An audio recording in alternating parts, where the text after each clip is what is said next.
Hello everyone, my name is Rosio DeLeon and I'll be walking you through how to set up Teams so that it's an effective and safe learning space for your students. I'm going to go over the structure of my Teams site. I'm going to also talk about the rationale for certain things like set up spatially, and then I'm going to show you how to fix the settings so that you can have a safe classroom. So if you'd like to be added into my classroom just so that you can see how it looks, you can definitely send a request and I'll accept it, or send me an email and I'll go ahead and I'll accept you. So this is what I have. My left side of my Teams, I treat this as if it is like my whiteboards or the walls in my classes. This is really for me to get information out to my students. It's informational about the class, and then I also allow some class socialization as well. Now on the top, this top part, I use it for different things. I have files. These are just students that want to learn a little bit more. My class notebook, I won't be using that for the first 2 weeks, and we'll get into that in a bit. Then I have my assignments. So really, I treat this top part like it's between me and the student. So I'm going to go through what a student sees when they first come into my virtual website. Although I've already had a first day of class with my students, because this is their first time with the virtual classroom with me, I treat this as if this is day one. So they are going to be expected to learn my expectations, learn my consequences, and then I'm also giving them an orientation around everything. So I would highly recommend that everybody has one of these. It's a general, for your general, like, have the steps. I could see teachers were trying to kind of follow this. Just don't forget, when you want them to link to a channel, like let's say I say, go check out, I want them to look at the expectations again, you have to do like the circle A. Oops. The circle A, go check out the chat. I don't know, maybe there's something really cool there. So if you want it to link, you definitely need to address it. So let's look at what my students would be doing. So the first thing that they need to do is they need to look at an orientation video for Teams. My orientation video opens up my YouTube account where it goes through like what the left section is for, and I'm going to actually just do that with you right now so you see exactly what I'm asking from them. So let me go ahead and stop this. Let's get back to Teams. So let's see what students need to do. Did I stop that? Yeah, I did. Okay. After they go through this, I still want them to go into my expectations and consequences. My expectations for my virtual classroom are that everyone is respectful, they're engaged, they're responsible. So that means whenever they post, they need to make sure that all their posts are polite. They need to make sure that they are uplifting, that they are on task, and of course, their posts need to be in the correct area. They also need to make sure that they are reaching all my deadlines. And then of course I have expectations, like once I have my live meetings, like the 45-minute slot that we have for science, if they decide to jump on or they need some tutoring, because we're both using each other's time, I'm expecting for them to stay engaged, which means they are not on their cell phones, and I'm expecting them to stay professional. So if they have to leave to go to the restroom, they're not yelling, I gotta go pee. They're just saying, I need to step away. So I am giving them expectations. Now, I do have consequences for them. If they are posting inappropriately, if they're posting in the wrong area, if they are putting like rude, naughty, just gross or violent or illegal substances anywhere on my page, they are going to get a consequence. They have to realize that this is like a classroom. And so I will give them a warning. If it continues to happen again, it's a screenshot saved with parents with a phone call home. If it happens again, it's a screenshot and a lot of data is shared with parents, a phone call home with student and parents present. And if there are teachers that are also having problems with the students in their other virtual classrooms, they will be joining in on this meeting. Now, on more severe cases, there will end up being a video meeting and a phone call with an administrator. And I do tell my students this. I make it very clear. On my settings, I tell them this, and you need to tell your students this too. I took away the ability for them to delete or edit messages. So they cannot delete any of their messages. If there's like a grammatical error or if they worded something wrong, they cannot edit it. I do tell them, if you mess up on a post and you need to rewrite it the correct way, then just make a new post. And the reason why I did this is, let's say, you have a kid working at 2:15 a.m. Maybe they worked all day, like, help taking care of their siblings, they're helping with homework, and now the student, they only have time at 2 o'clock to do their work. And at the same time, someone comes on and starts bullying them, and they tell you about it, they message you, Mrs. So-and-so, Mr. So-and-so, the student is sending me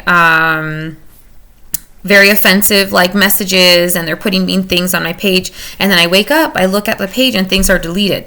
So the reason I take the deletion away from them and the editing is, if they are messing up, I want to see what they're putting. The only person that can delete things from my page is myself. So I make that very clear. I don't want this to be like a got ya to students. I make it very clear that they need to be very mindful with what they're posting. And they need to be responsible for themselves. You need to be super clear about that. Our students they're from a generation where technology has been like their surroundings, and they have to learn online social etiquette. So they might as well learn now, and they might as well learn from us. All right. So that's expectations and consequences. Very important part. You should definitely have that. Let's go back to general and see what else students have to do. Students will have to go to, if they haven't already, how to use Teams. This is just another instruction guide. Follow along the videos to learn how to use and be successful. If they've already been here, then they should be watching this YouTube. So this is that same YouTube orientation. I haven't put one from the cell phone, but it seems like my cell phone users, based off of this video, like they can figure it out. They can figure it out based off of this video. So I'm still not sure if I'll even put a video for this. But let's go back to general. Let's see what else they need to do. Then students need to check in for attendance. So here's the thing with attendance. Some of your kids are going to do science all one day, and some of your students are going to spread it out throughout the week. And so we need to learn to be flexible. So for attendance, I did tell them, this is the area attendance will be taken. All you need to do is write present once per week for attendance to count. So this is for the week of March 30th to April 5th. But some of my students, some of my very eager and ambitious students have already begun. I think I have about 32 or 33. And they all wrote present exactly like I wanted. Now, in the orientation video I give them, this message was not inappropriate. But I had a student that wrote here, and so on my orientation video, I made them an example. I was like, look at all these wonderful answers, and this person, what's wrong with this? That is definitely wrong, and I deleted it right in front of them. And I said, it's a good thing that this student, that I haven't rolled out the consequences yet, because had that video been available, the student would have received their first warning in my virtual classroom. So it helps with the consequences. They're all doing exactly what I want them to do. Let's go ahead and see what else they have to do. So students need to check in with me once a week. And then I do tell them, leave an emoji in the chat. This is non-school related. So in this channel is set up for them because they haven't seen each other. They miss each other. They're worried. They're stressed. You really need to create an environment for them so that they don't feel isolated. They can feel like they can speak with each other and reach out. And so this is just providing them another area. It's a very structured area, saying if you really want to get off topic, you can get off topic here. That's fine. I'm not going to give you penalties as long as you stay within my guidelines. And so my guidelines for my chat are, this area is for you to chat and socialize with your peers. It is for non-academic chats. Make sure all messaging is positive and classroom appropriate. And inside my video, I tell them, even though this isn't school related, I still monitor this to make sure that it is positive and classroom appropriate. So with this one, I gave examples, like they can just put an emoji, or like they can put like a cute little GIF. And then I already have someone that they kind of started a conversation. So I have a student, emoji, I miss you, and someone putting a silly face. I'm fine with that. That is within my guidelines. I'm completely fine with that. Okay, let's go back to general. Here we go. Then I do have something. I have a channel that's kind of like a word wall. This word wall, I guess you could say, changes every week. So this one is from March 30th to April 5th. It includes 8 to 10 keywords, and I ask a little question, and students can respond just to get them discussing with each other, and they can see each other's answers. This is the only place that they can see each other answering, because the assignments are done one-on-one. So this gives them at least a chance to see, like, hey, like, I'm also engaging with the material, and this is like kind of my take on it. So I'm going to show you this channel. You don't need this channel. I don't think it's mandatory, but I have seen people from my campus where they have like 8 problems of the week from math. And I don't know how they're going to go through with that. It looks like they have some systems set up. So this is just something where everyone can engage in. On this channel, I have like little TikTok videos, and each video is like representing a word where like they can click on something and they can get a tip from the video. So for example, like this will click, says multi means many, example, multiples mean many members. Get it, DeLeon? Oh, damn. I'm sorry, I hyped myself up. Okay, this says, can you think of other words that start with the prefix multi? So I give them something funny because I know that they like that. And then they have the option to reply in text, GIF, or TikTok. And this one is, can you come up with other words that start with multi? So like here's examples. Here's like multimedia, multicellular. Like I thought these were really good from Josh and Armani. Like those were really good examples. I have Armani right here. He's messaging to me, like all of my students here, they all message to me in text. That's completely fine, but they can all see that they're all engaged in the curriculum, and these are very like low risk like questions. So like if something is wrong, then it's okay, like everyone's trying it. Let's see, let's go back to general and see what else we gotta do. Once this is done, then they can go on to, they can work on their first assignment. So after they complete 1 through 6, they can do this. Before I show you the assignments, so I want to show you a couple other like areas I have here that weren't mentioned. One of the areas is celebration and shout outs. I think it's important that we stay positive on here, especially like the first week. You really want to like celebrate a lot and kind of get them to work on your course. So it says, let's celebrate ourselves. This area is where we celebrate each other. If there is a wonderful teamwork, uplifting words, or exemplar work, it will be celebrated here. Mrs. DeLeon, myself, or other students may give shout outs to each other. And so, for example, I gave a shout out to one of my students. She did one of the first assignments without me putting one of the videos, and she got 100. So I was pretty excited for that. And then I gave a big shout out to Victor. He was the first person to check in. And I also have teachers. So these two are teachers for my campus, and they're also cheering students on. I do have another shout out for a student. One of his examples on the vocab was just like really interesting, like for uni. And so I gave him a shout out, and I put 7 words to go, and that just motivated him. He like completely he just like took off and finished the whole thing. So that really got him to go. And the really neat thing is I have students that are actually like liking the post. So that's really neat. That means that they are supporting each other. It looks like someone wrote something in chat.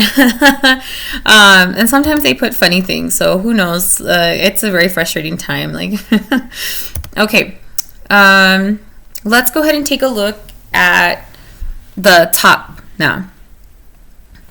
The top that I have my post, My files, these are furthering. One thing I am going to add, I do have like a student that scored a 21 as a 7th grader in Science ACT, so he loves to read. If I give him any reading material, he just takes off with it, especially like if it's really interesting, dealing with like humans, medical, or anything. So I'll be putting some MCAT practice here and some ACT practice for him. The class notebook, I started trying to do this, but it was a little bit glitchy, and some of my first students that logged in and some of the teachers that we kept like trying to see how this would work, like we kept practicing and experimenting with it, it kept glitching out on them on their phones, or it wasn't like as fluid as we wanted it to be effective. And so for right now, class notebook, I would advise not using it. I also have a student that she has 2 siblings at IDEA, and one of them took over the laptop yesterday, and so she said she's doing this all through cell phone. So with that in mind, I've created this so that this is all very cell phone friendly. So if I have a student that is more comfortable with cell phones, or if I have a student that is forced to use the cell phone, then they can do that. So what I'm saying is class notebook, I took this off. If a student has a printer or they want to do extra reading, they have this.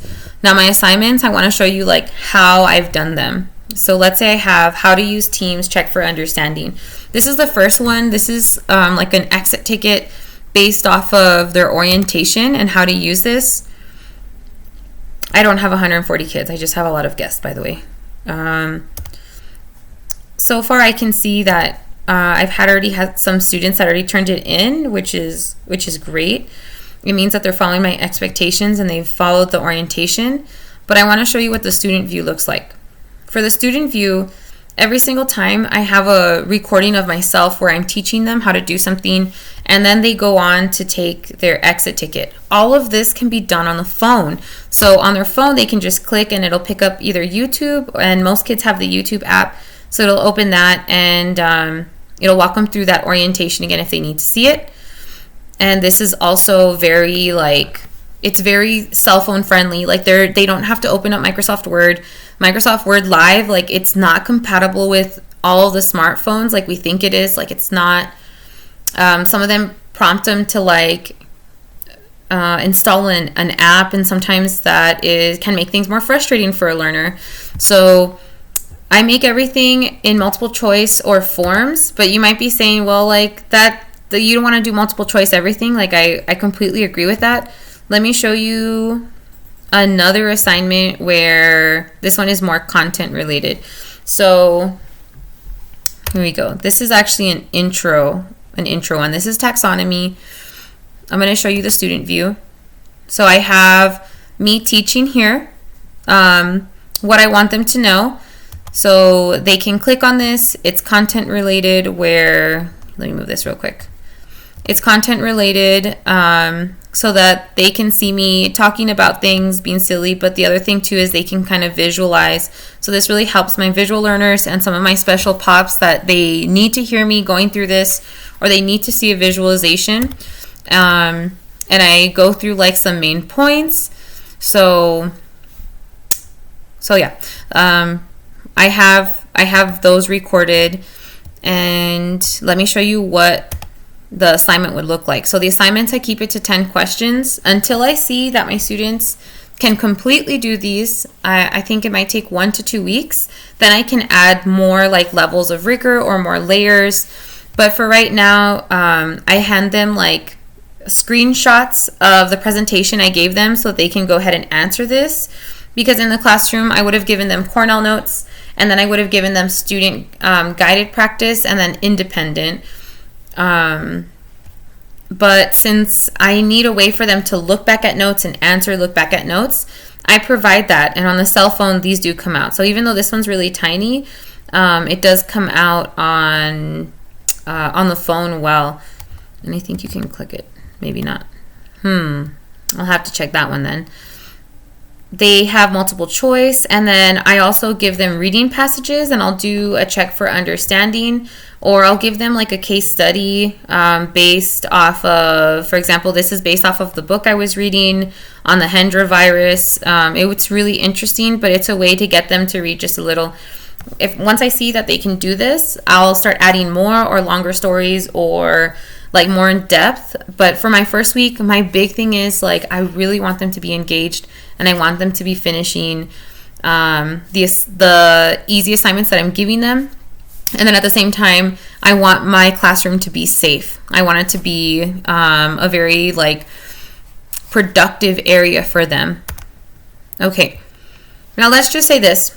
Something does happen, and they don't know what to do. Or one of my assignments, it happens, like right now we just saw it. One of my images was too small to see. They can go to Ask Mrs. DeLeon,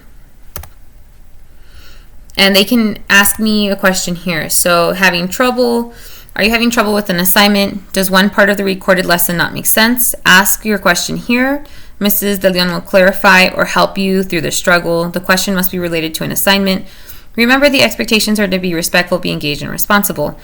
So on my video, I do tell them, you don't have to post it publicly. You can text me or call me through Remind, or you can message me through the chat. But if you are going to ask me something, you're going to be respectful, engaged, and responsible. So I gave them an example. So every single thing I'm doing, I provide an exemplar, because in my orientation, I tell them this is a really good example of a question. It's professional. I'm addressed correctly. It's very specific. So, for example, this says, Mrs. DeLeon, on fungi and protista exit ticket, the pictures are not loading correctly. What should I do?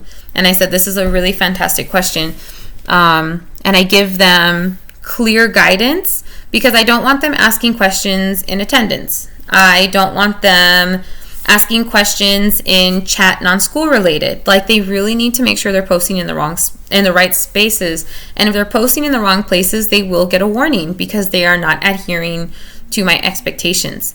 Students that are writing questions, or they're putting things in the wrong area, like let's say they put a shout out here, that's similar to you having like your whiteboards and having a student go up to it with Expo and writing whatever they want on it. Like, it's disrespectful. And so in the virtual world, it might not seem that way, but this is the classroom virtual world. And so you have to understand and set your limits, or students have to understand, and they have to know their limits and their boundaries within your classroom. Okay. So that's how teams will function and be fluid. I want to show you the settings, because if you want to make this a truly like safe classroom, you have to have settings to limit the students on what they can't do. So go over your icon, hover over it, and then you're going to go into the cog, which is settings. Go to, let me see, for some people it'll look like this. Go to settings. Under member permissions, you naturally or automatically have these three that are checked. You need to take these two off. This one says owners can delete all messages. And then the last two says this gives members the option to delete their messages, but you're not gonna allow students to do that, because you want to hold them accountable. And make sure you're telling them multiple times in your orientation video, you will be held accountable. You cannot delete or edit your messages, so that I can make sure my classroom stays safe. And so I can take a screenshot if something is inappropriate. And then you also need to take off the editing, because a student could post they could post like a GIF of porn, and someone complains about it, you go and it's edited and they're saying just something super awesome, and you could completely miss what they wrote. So you need to take this off. Now, there's only one bad thing to this. For some reason, when you take the editing ability away from members, it takes it away from the owner. So, for example, my general post had a grammatical error, and in order for me to edit it, I had to turn this edit option on, edit, and then turn it back off. But I knew turning it off is going to help me keep my my classroom safe. So you need that. But we're not done with settings. You still need to fix the settings for this side. So I'm going to walk through the settings on what I have, and then you can replay this video to like walk yourself through them. If I'm looking at general, only I want to be posting on here. So on settings, because each channel also has a setting, I have it so that only owners can post messages. So students cannot post any messages on here. They cannot reply, because this is like my classroom announcement board. In my classroom, I don't want students writing down announcements that have nothing to do with my class. This is for me to tell them. And sometimes, like, if like those assignments, when they come up, if they get in the way, like I posted assignments and they got in the way of my students seeing my first welcome back message, so I just deleted it. And you can do that too. Like, it's your classroom, you get to do what you want, and I want this to be the first thing that my students see. Now on Ask Mrs. DeLeon, on this one, my channel setting, my moderation is off. That's going to allow students to start a new post. They can reply. I'm fine with that. Like, they can start a new question and that can be a thread, or they can reply here. This is their section. I need to provide them a section, because if we don't give them structure, these kids are going to come up with a structure and you're going to hate it, like I promise. So it's better that you're over-structured than under-structured. Next, for attendance, here's my channel settings. My moderation is on. And so what that means is only team owners can write on that. The only team owners I have are me and another 7th grade science teacher from my region, which is Sarah from Idea Edgemere. We kind of just watch over each other since we're both from El Paso. But on my moderation, I only allow members to reply to channel messages, and I allow bots and connectors, but I'm not going to implement bots and connectors until probably week 2 or week 3. These are really fun to use, but if you throw too much at the kids, they're going to get really confused. Like, bots can kind of throw kids off a little bit, especially if you're not using it appropriately. But if I look at my attendance, they cannot make a new conversation. They can't start a hello conversation. Like, they have to only reply to me and me only. Now for celebrations and shout outs, this one is not moderated, so anyone can start a new post. If the kids want to start a new post, if there's a teacher that is within my group and they see something, they can give a shout out, that's fine. For the chat, the non-school related, God, that's so funny. For the chat, the non-school related, the moderation is off. Don't go over the settings with the students, okay? You don't have to do that. This is me talking teacher to teacher. But just because the moderation is off, you have to understand that you still need to monitor things. Like, you still need to monitor. It's your responsibility. It's like having a classroom. Even though, like, if you let your kids, talk for the last 5 minutes because everybody passed a unit exam with 100, you are still expected to monitor and make sure they're not like screaming curse words, right? Okay, so it's the same thing. Like, even though the moderation is off on here, doesn't mean that you're not monitoring it. And make sure you tell kids that, like, just because it's non-school related does not mean I'm not going to check what you're writing. Expectations and consequences. So for this one, members cannot reply. The moderation is on. The moderators are both of us. In case one of us changes an expectation, we can change it on both of our team sites. Bots and connectors are allowed, but I won't be using them until week 3. So this one is just like, look, you're going to read this. You're not going to write on it. And that's it. You're just going to look, because this is the structure, and this is for you. This is to be safe and organized. Now, the fun with science vocab. On this one, my moderation is on because I don't want them starting new messages to each other. I want these to be controlled by me and facilitated by me, but they can reply to channel messages. So if you look at my fun with science vocab, you can see that every single thread or conversation is stemming from what I'm asking. So if you ask me how many, threads or how many posts are there in total, there's only 8 to 10, because that's how many vocab words I'll be going over. Okay, and then the last one that I have is Teams, like how to use it. I have moderation on. They cannot reply. My bots and connectors, I'll get them going a little bit later when we start adding more layers to this. But I need them to know, like, these are the instructions. You can come here for help. Maybe I'll set up the cell phone. I'm still kind of debating on that. But your whole point of a teacher is, you're here to teach students, and it might not be the lessons that you would hope for in the classroom. I definitely know if I was in the classroom, there would be many more activities than what I'm providing.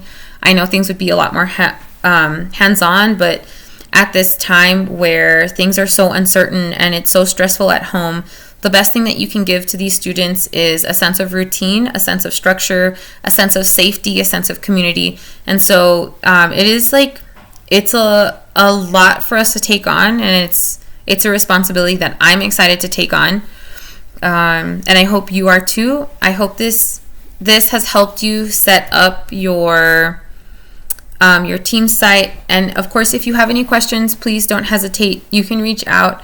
My name is Rosio DeLeon, and on IDEA, I'm Rosio.DeLeon at ideapublicschools.org. Just reach out or rewatch this. I don't mind helping any of you out.